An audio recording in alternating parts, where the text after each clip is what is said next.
Good evening. It's still Monday, July 13th, 8:14 p.m. We're going to go over Dr. Eva Lee. She is that Georgia Tech.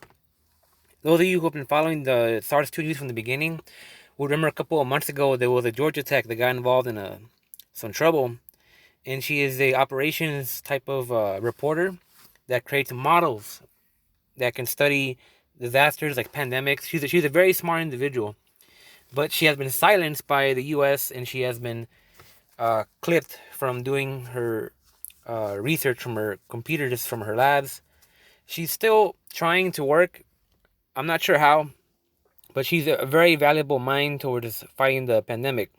So we're gonna go through an old report.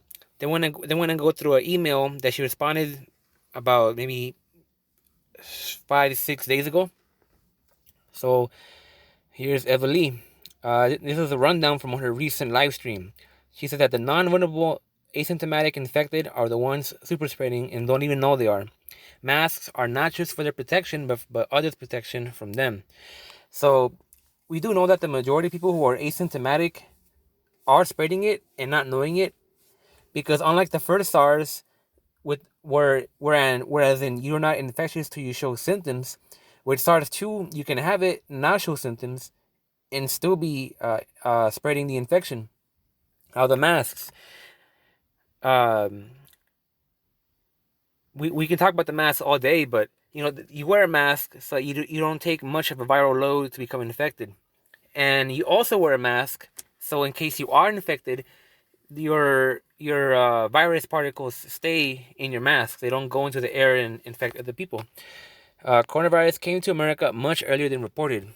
Now, I did a report or presented a report where there were pneumonia cases last year as far back as June, July. And this most likely got here way earlier than reported. More infectious than SARS. Yeah, we know that. We know that this thing could be as infectious as smallpox. We still don't understand how infectious this is. I mean, all it takes is somebody to step inside of a room for a few seconds, step out, and they can infect like 70 people just from that. That's how infectious it is. 5 million left Wuhan for holidays right before the lockdown. Now that's China's fault, and people don't talk about that China allowed 5 million to leave Wuhan for the holidays right before the lockdown. That is a crime that China should pay for. Opening of non-essential businesses increased spread. It's obvious. We saw it happen all over the world. Like I reported earlier, just a couple minutes ago, California opened up. It spread again because they opened up carelessly. Now they shut down again. Hong Kong was testing everyone going in and out and monitoring those testing negative as well. In contrast, Singapore did not do this and had big community spreads. Now, Hong Kong also opened up Disneyland, as I mentioned before today. And it was an obvious disaster, and now they shut it back down again. Contact tracing and quarantine is a must to prevent spread. Now, there are many areas, like in the U.S., where they're not really contact tracing. They're not figuring out who these people who are testing positive how to contact with, prior to the positive result from the test. That's very important to know.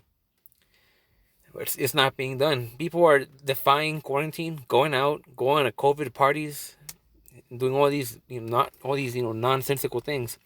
Without these measures, community spread will happen and restart containment process, and that's what happened. This is like I think 3.5 months ago, and now we are seeing the restart of the containment process. It happened all over again, all over the world. Timing is essential. Too many countries acted too late. Yeah, she found out that when the pandemic began, countries, if they would have acted a couple of days later, it would have been disastrously worse. Just acting a couple of days later. Can herd immunity work in the U.S.? Absolutely not. Requires 85% of the population to be infected to have herd immunity. By then, 20% of them will need to go to the hospital, which is out of the country's health system's ability to control. Even if 1% of the population is infected, that would already overwhelm and collapse the healthcare system anywhere, not just the U.S. So we look at Sweden, we look at the UK, where they just did horrible because they didn't try to really contain the virus. They kind of let it spread at first. They eventually rolled back on that and started enforcing masks and social distancing and protecting nursing homes.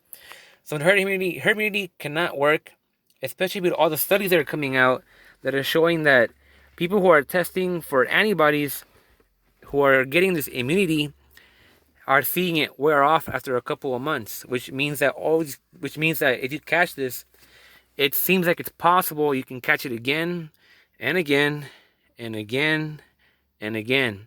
And the more you catch it, the more likely you are to die. So it's like a vicious cycle that eventually kills you.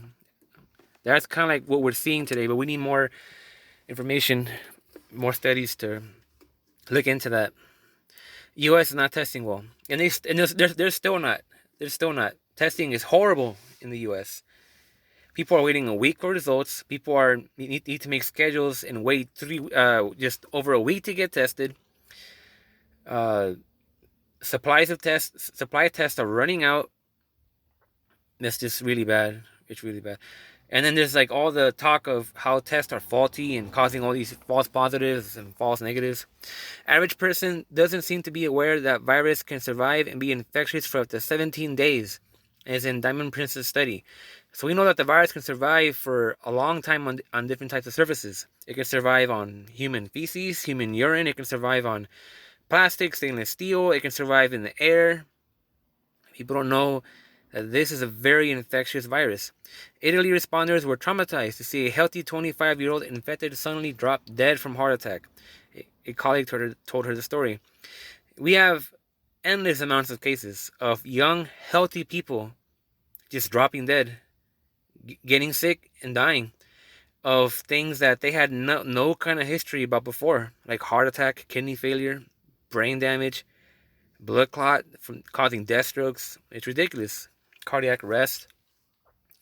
If public continues to remain ignorant to what the virus can do, they think they are immune from it and go out and protest. Now, protesters have gotten infected, but a lot of it had to do with the reopening of the states and people going to parties and having get-togethers and then killing off their dads and moms and then checking into the hospitals because they feel guilt over it and they feel depressed. It's a long story. When will it all be over?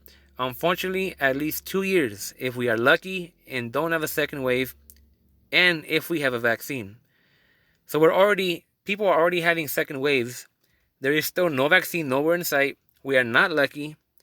We are looking at way more than 2 years at this point. I mean, like the WHO said, even though they're a bunch of like deceivers, 4 or 5 years of this wouldn't surprise me. Europe is facing the issue of reopening. Watch carefully. Well, Sweden is doomed. Sweden did really bad. Their deaths per capita is horrific compared to other countries. The UK, Boris Johnson went completely backwards on herd immunity because he knows it doesn't work. That was his first strategy. Now he's enforcing masks because he knows that he was wrong. 60 to 80% of people on ventilators are dying because of multiple organ failure. Ventilators do not work for the majority of people because there are people who the virus has entered the blood and attacked their blood and made their blood unable to receive oxygen. So the ventilators that are pumping in oxygen are doing nothing. Not to mention that people are dying from heart attacks, kidney failure, and death strokes. So the failure in the beginning was that nobody really knew how to treat the virus, and the ventilators were not the answer. Were not the answer. And so that was probably 3.5 months ago. She replied to an email response about a week ago after being in silence this entire time. So we'll kind of see how she has progressed since that report, and see where her mind is at right now, actually. So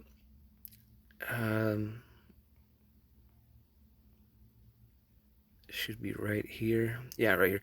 So this is her 3.5 months later on July 7th. It is very tragic that we are seeing so many slow fires across the United States. The virus is just that, very contagious and very predictable.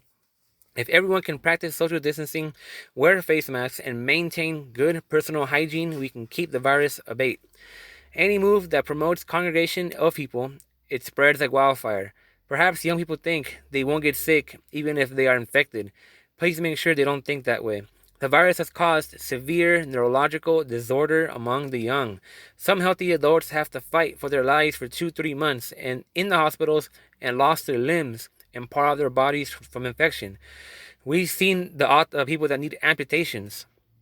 This is a virus that clots up your body, and blood clots can lead to amputation, and they have. It is not about people not dying. Yes, the older die much faster and at higher rate, but the young, they still need hospitalization, and they still suffer serious attack to their healthy bodies. Permanent lung damage, mysterious brain damage, systematic heart tissue damage, many varieties and very diverse.